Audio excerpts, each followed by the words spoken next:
Hello, Jim Geddes here. When you hear the words tax-free, what do you think about? Do you think about something free, money, paid to you, no strings attached? Well, don't you want to know about it? Most of us do.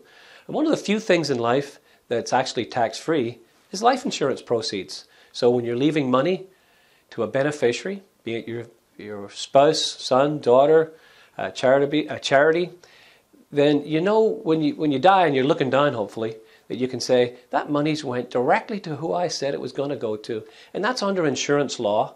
But if you're leaving your RSPs to someone other than your spouse, not so. It's taxable. There's no tax-free or no free lunch, as some people say, when it comes to leaving money on death in RSPs. So life insurance proceeds are tax-free. They go to who you want them to go to.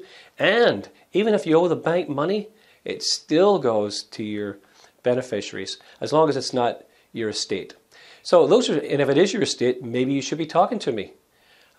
Jim Geddes, Financial Services. Leave a comment on my blog. Thank you.